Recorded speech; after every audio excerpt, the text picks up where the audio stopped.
Jesus is alive. The empty cross, the empty grave, life eternal, you have won the day. Shout it out, Jesus is alive. He's alive. Oh, happy day, you wash my sin away. Oh, happy day, I'll never be the same. Forever I'm changed. I'll never be the same. When I stand in that place, realize meeting face to face, I am yours, Jesus, you are mine. In this joy, perfect peace, earthly pain finally will cease. Celebrate, Jesus is alive. He's alive. Oh, happy day, you wash my sin away. Oh, happy day, I'll never be the same. Forever I'm changed. I'll never be the same. Oh, what a glorious day, what a glorious way. You have saved me, and oh, what a glorious day, what a glorious name. Oh, happy day, you wash my sin away. Oh, happy day, I'll never be the same. Forever I'm changed.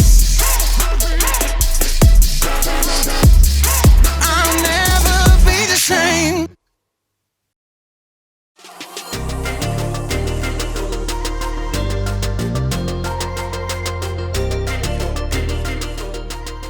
Hey everyone, I'm Graham, and I'm here to give you a little bit of confidence. Confidence is learning to see yourself the way God sees you. When you're confident, you don't just sit around waiting for something to happen. No, when there's a game to be played, you get off the bench and play. When there's a challenge to be met, you face it head on. When there's music to be played, you get in the mix, grab an instrument, and make some noise.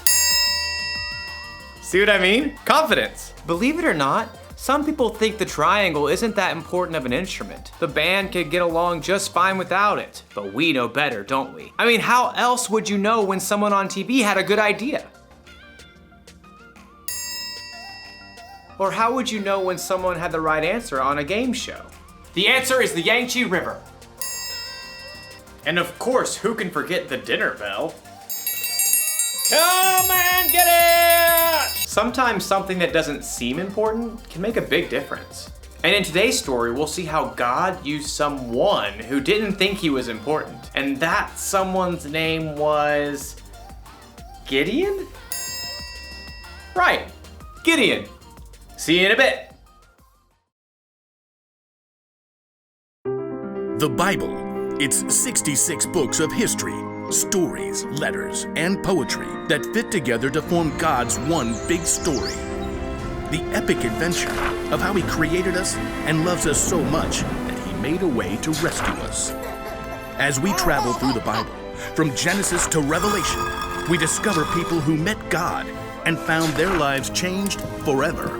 Now, for an amazing story, inspired by the book of Judges, chapters 6 through 8. As many times before, the Israelites turned away from God. He allowed the Midianites to take over their land. God's people hid out in caves. When they tried to grow plants or tend to livestock, the Midianites would show up and destroy their crops and animals. At last, the Israelites cried out to God for help. He heard them and sent the angel of the Lord to a man named Gideon, who was threshing grain in a winepress. Mighty warrior, the Lord is with you. All Gideon could do for a moment was stop and stare. Pardon me, sir. You said the Lord is with us? Then Why has all this happened? The Lord has deserted us. You are strong. Go and save Israel from the power of Midian. I am sending you. Pardon me, sir, but how can I possibly save Israel? My family is the weakest in the tribe, and I'm the least important member. I will be with you. Even with a direct message from the Lord, Gideon was still nervous about the whole thing. Give me a special sign. Then I'll know it's really you talking to me. So God gave Gideon a sign, sending fire to burn up meat and bread. God's spirit was with Gideon, and when the Midianites and the Amalekites gathered to attack, Gideon sounded a trumpet for the Israelites to follow him. But even as the army gathered, Gideon once again pleaded to God for another sign. God responded by letting dew fall on a fleece, and then on the next day, only on the ground surrounding it. Okay, I've got it. Thank you. At last, Gideon was convinced God wanted to use him. He camped with 32,000 men at the spring of Harod and prepared for battle.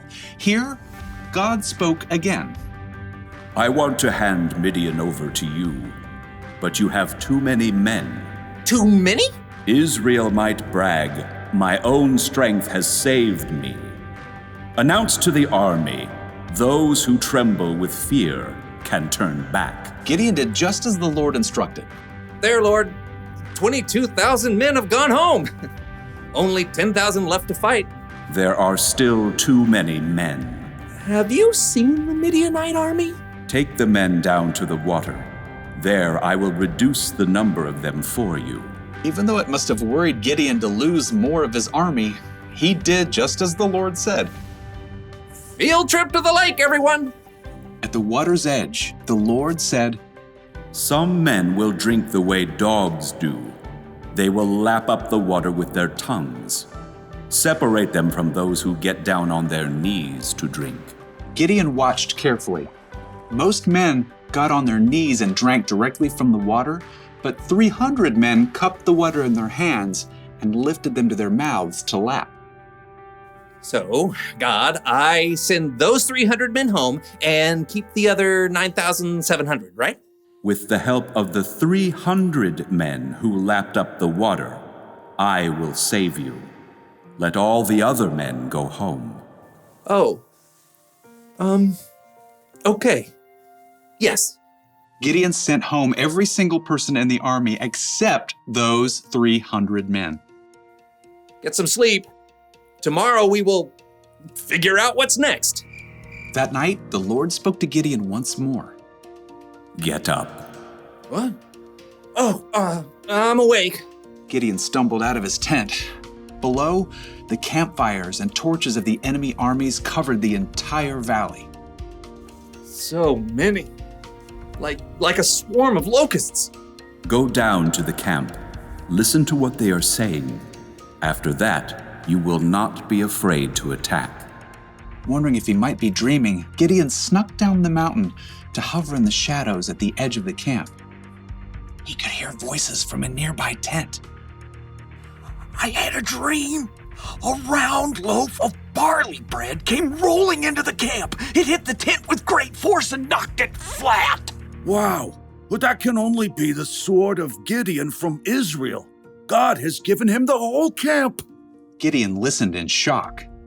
Wow, God. Thank you. At once, Gideon scrambled back up the hill to the Israelite camp. Get up! Get up! The Lord has handed the Midianites over to you. Quickly, Gideon separated the 300 men into 3 groups and handed each one a trumpet and a clay jar with a torch inside. Watch me. Do what I do. I'll go to the edge of the enemy camp.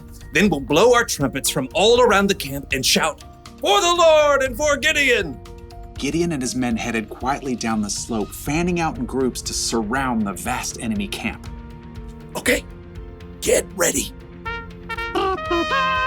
As soon as Gideon sounded his trumpet, he smashed his jar so the torch shone brightly.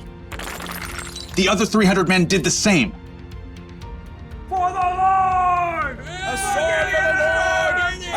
Gideon! The Israelites held their ground, but their enemies panicked, confused by the trumpets and bright lights that pierced the dark night. They're coming from everywhere. The enemy armies were so confused, They began to fight each other, and then they fled in fear. After the men! Gideon and the Israelites chased their enemies all the way to the Jordan River and beyond until all the enemy armies were destroyed. The Israelites begged Gideon to rule over them. I will not rule over you. The Lord will rule over you. Yep, Gideon was an underdog, filled with doubt, but he still chose to follow God, and God used him to save the Israelites.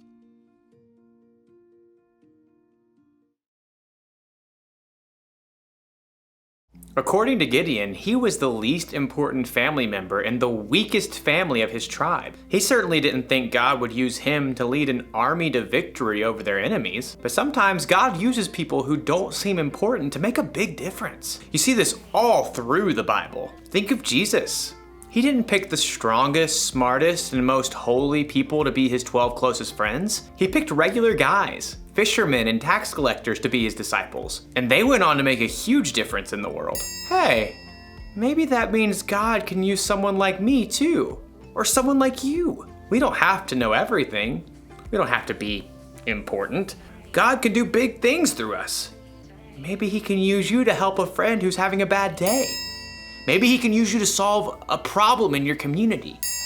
Or you might invent something that's never existed before.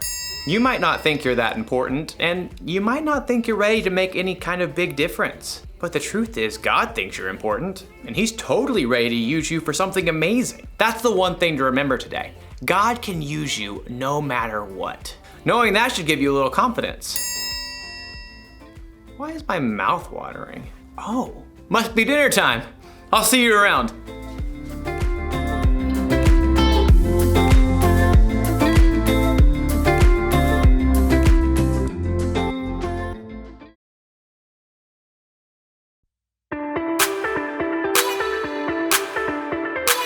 You are above every other. Your love amazes me. You created every beautiful color for everyone to see.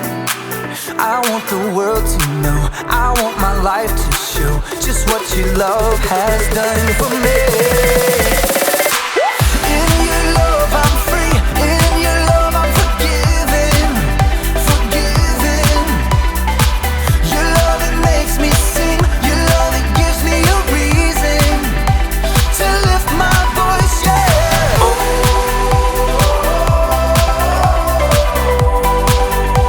I lift my voice, yeah.